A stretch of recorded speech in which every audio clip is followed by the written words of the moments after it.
Item Number SCP-408. Object Class Safe. Special Containment Procedures. The screen mesh aviary must be kept properly maintained by Level 2 personnel with backgrounds in biology or lepidoptery. Proper humidity must be maintained and recorded once per day and backed up to Site-17. 200 feeders filled with an aqueous sugar solution are to be maintained and refilled once per week.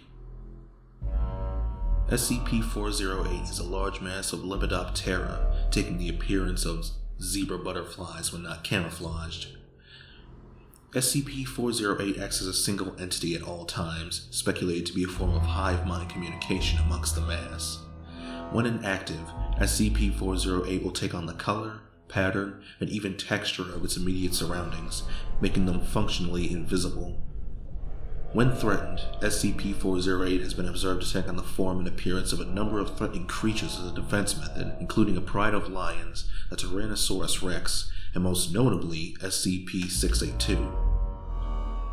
SCP-408 possesses the ability to communicate and reason, utilizing its ability to manipulate its color into words and sentences to reply to researchers. IQ tests administered to SCP-408 have evaluated its IQ to be 109, or slightly above average.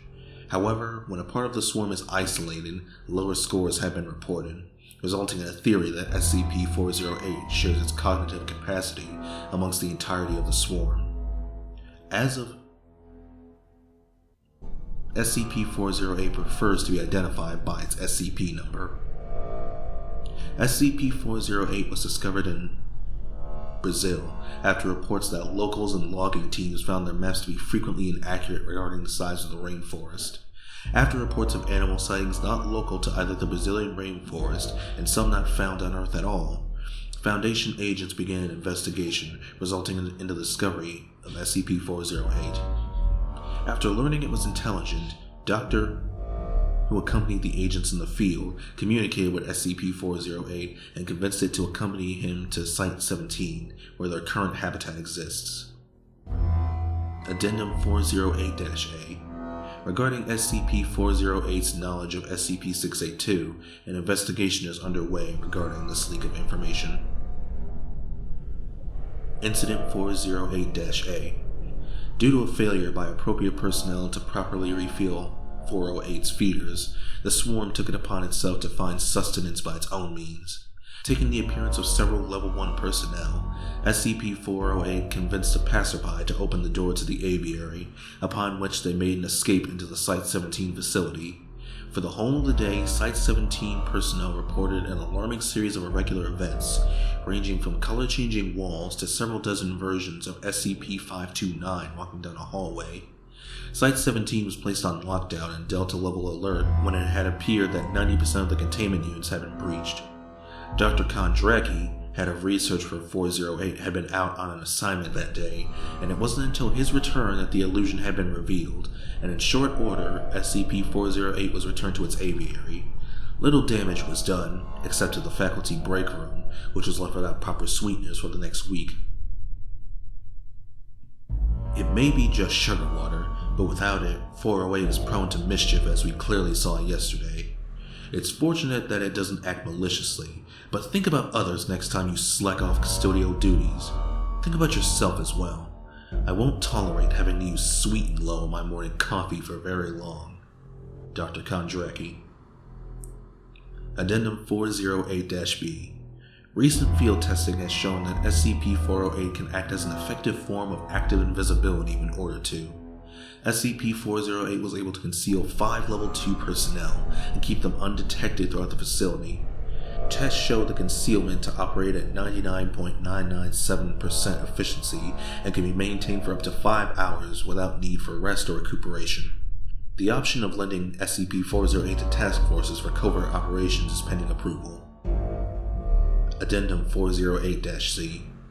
During Incident 239-B Clef Kondracki, which SCP-408 was heavily involved in, a number of corpses left by Dr. Clef vanished in the aftermath of the event.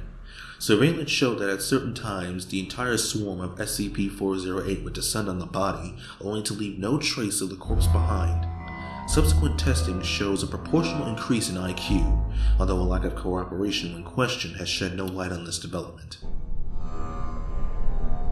Interview Log 408-C. Interviewer, Dr. Saghai. Interviewee, SCP-408. Dr. Saghai is seated within the aviary, while SCP-408 hovers around a large feeding trough filled with sugar water. I'll start off with asking how you're recovering. You seem to have lost quite a bit of your mass after the SCP-531-D termination.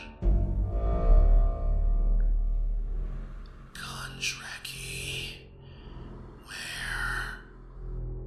I'm his substitute for the interview, as he happens to be busy adjusting to his new promotion. Lots of paperwork, I'm told. Fine. Recover. Good. Food. Good. How exactly do you replenish your numbers?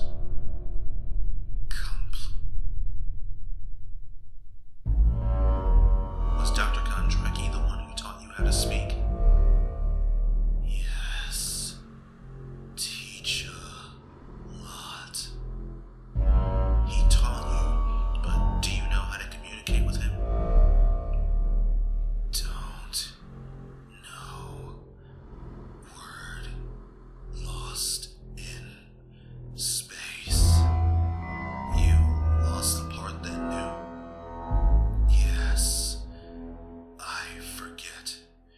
Until return. Next question then. What happened with SCP-091-ARC and you during the incident a few months ago? Pretty smell. Familiar. Long time. You mean you smelled it before? Yes. Before. Long before. People. Are you saying that you predate human existence? Never mind. It doesn't matter. Last question. What is the nature of your relationship with Dr. Kondraki? Think. Right. Right. That's not what I meant. Logs show that you're with him, out of containment almost all the time now. Dr. Kondraki has been breaching protocol by letting you out of containment. I don't know what.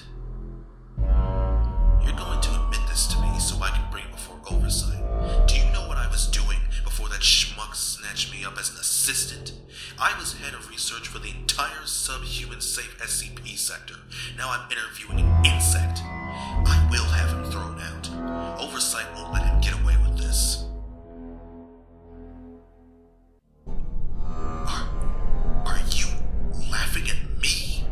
I'm about to have your little friend terminated, and you're having a chuckle?